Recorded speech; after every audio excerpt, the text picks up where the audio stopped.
प्रयागराज से भी बहुत लोगों ने अपनी वाइफ को वापस बुला लिया कि एक सेकंड, प्रयागराज से भी अभी अपनी वाइफ को वापस बुला लिया कि जिससे कि हम बीवी पढ़ाएंगे ही नहीं, घर पे रहो, क्योंकि एसडीएम बनने के बाद क्या पता पति को फिर से छोड़ दें।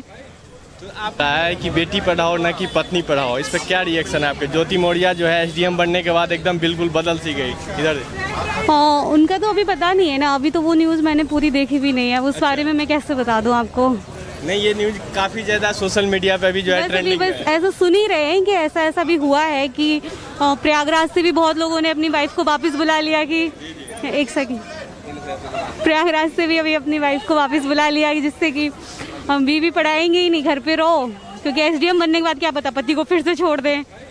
तो आपको क्या नहीं लगता कि महिला जब ऊंचे स्टेटस पे चला जाता है तो वो मर्द को अपने साथ रखने में अनसेफ फील करता है? ये तो उसे लगता है कि वो नहीं हमसे नीचे है तो नहीं, ये कैसे हो सकता है? ये बार बार ये कहानी आता है। एक लड़का जब एजुकेटेड हो जाता है तो वो अपने साथ जो है सो मूर्ख लड़की को भी रख लेता है, लेकिन एक लड़की जब एजुकेटेड हो जाती है तो वो अपने साथ अपने से नीचे स्टैंडर्ड के लोग को नहीं रखना चाहता। ये क्या कहानी है? ये तो बिल्कुल भी नहीं है ऐसा, सबका अपना अपना समझ है, सब कोई अपनी अपनी समझ से डिसीजन लेता है, बाकी ऐसा कुछ नहीं है। अगर लड़की एजुकेटेड हो जाए तो वो अपना जो साथी है उसको अपने साथ रखेगी, भले वो किसी अच्छी पोस्ट पे रहे या ना रहे। लेकिन आप आजकल आपको एक चीज़ पता है कि तलाक की मामला जो है बढ़ते जा रही है, जो कि पहले नहीं थी, क्योंकि पहले एजुकेशन बहुत कम था लड़कियों के अंदर। जब से लड़की के अंदर एजुकेशन आया है तब से ये मामला जो है लगातार बढ़ती जा रही है। नहीं लग रहा है आपको कि महिलाओं के एजुकेशन जो है एक तरह से समाज के लिए सही नहीं लग रहा है? नहीं, ये तो आप ये क्वेश्चन ही गलत दे रहे हैं। पहली बात तो कि महिलाओं का एजुकेशन समाज के लिए सही नहीं है, महिलाएं बढ़ेंगी नहीं तो समाज आगे चलेगा कैसे? लेकिन बार बार इस तरह की जो घटना होती है ये समाज के लिए निंदनीय है कि नहीं, ये बताइए। बहुत ज्यादा निंदनीय है, ऐसा तो नहीं होना चाहिए। कितने बार यहाँ पर मुखर्जी नगर में भी सुनने का आया है कि गर्लफ्रेंड जब आईएएस बन जाती है तो वो अपने बॉयफ्रेंड को छोड़ देती है। ये होता है कि नहीं? नहीं, अभी तक तो मैंने ऐसा कुछ नहीं सुना है, बाकी आप और किसी से पूछ सकते हैं। Thank you thank you thank you. जरा जो अभी एक मामला जो है सोशल मीडिया पे काफ़ी चर्चित है, ज्योति मौर्या और आलोक का। उसमें अब कई लोग ये मीम्स बना रहे हैं कि बोला था सरकार बेटी पढ़ाओ ना कि बीवी पढ़ाओ। इस पे क्या आपकी प्रतिक्रिया है? देखिए, सरकार ने ये जो योजना चलाई बेटी पढ़ाओ बेटी बचाओ, यह सरकार का यह कदम सराहनीय योग्य है। और समाज के अगर कुछ लोग इसको इस तरह से कह रहे हैं कि बेटी पढ़ाओ न कि बीवी पढ़ाओ, तो यह कहना अनुचित होगा।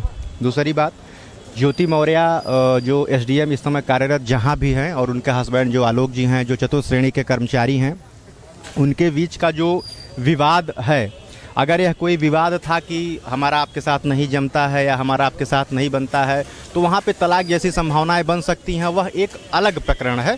उस प्रकरण को इससे जोड़ करके नहीं देखना चाहिए कि वह एसडीएम हो गई तो उसने छोड़ दिया, या चतुर्थ श्रेणी के कर्मचारी थे या उसके योग्य नहीं थे तो छोड़ दिया, ये बात है।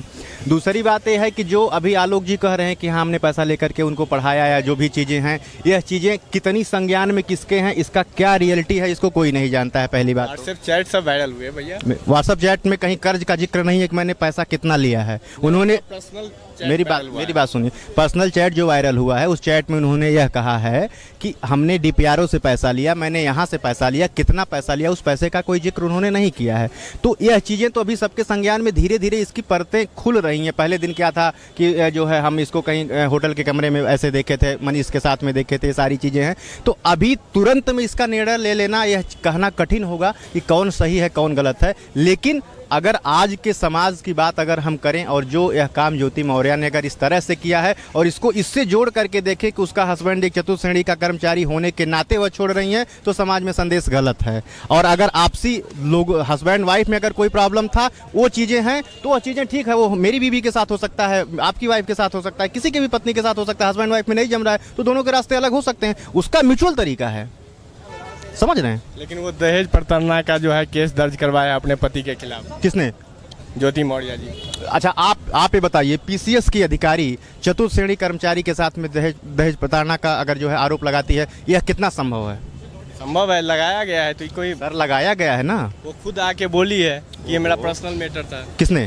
ज्योति मौर्या। पर्सनल मैटर होना दहेज प्रथा का मैटर है? वही पर्सनल ही है ना, जो दहेज प्रथा क्या है, पर्सनली मैटर। दहेज प्रथा मैटर पर्सनल मैटर नहीं है। दहेज प्रथा में क्या होता है कि हमको सास ने हमको प्रताड़ित किया, हमारे हस्बैंड ने प्रताड़ित किया, ननद ने प्रताड़ित किया, देवर ने प्रताड़ित किया, ये बहुत सारी दहेज प्रथा का बहुत व्यापक शब्द है। दहेज प्रथा खाली एक लाइन में कह देना कि दहेज प्रथा का हमारे ऊपर केस दर्ज कराया, यह कहना अनुचित है। यह कहना उचित नहीं होगा। दूसरी बात क्या है कि अगर मैं वही बात बार बार आपको कह रहा हूँ कि अगर चतुर्थ श्रेणी का कर्मचारी होने के कारण वह उसको छोड़ रही है और वह क्लास 1 ऑफिसर होने का कारण उसको छोड़ रही है, ये दोनों में अगर चीज़ें नहीं बन रही है तो चीज़ें तो ठीक नहीं है। दूसरी बात यह है कि पति पत्नी के बीच में ऐसे सर्कमस्टेंसेस आते हैं, ऐसी स्थितियाँ आती हैं जहाँ दोनों लोगों की आपस में नहीं बनती है, तो वो चीज़ें ठीक है, वो तो किसी के भी साथ होता। आप देखिए ना कोर्ट में कितने मैटर्स पेंडिंग है, तलाक के केसेस चल रहे हैं, दहेज प्रथा के केसेस चल रहे हैं, दहेज उत्पीड़न के केसेस चल रहे हैं, वो सब चीज़ें चलती रहती हैं। लेकिन यह सब या तो ऐसा स्थिति कहें कि यह सब ऐसी स्थिति में आ गया चीज़ें कि यह उनको किसी होटल में देख लिए या जो है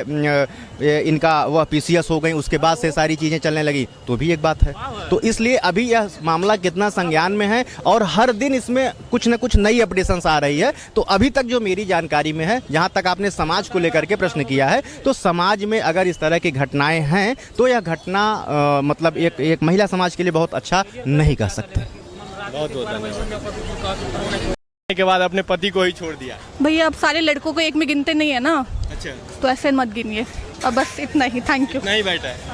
आपके नज़र में क्या लग रहा है इसमें? क्या है, यही व्यू दे दो आप। करो कि यहाँ किसी का कट गया तो क्या कर लोगे तुम ओपिनियन लेके? तुम्हारे ओपिनियन कुछ बदल जाएगा? नहीं बदलता नहीं है, लेकिन समाज में एक जागरूकता आता है, ये होती है, बदलता है, बदल क्या जागरूकता आई आज पूरे दिन में?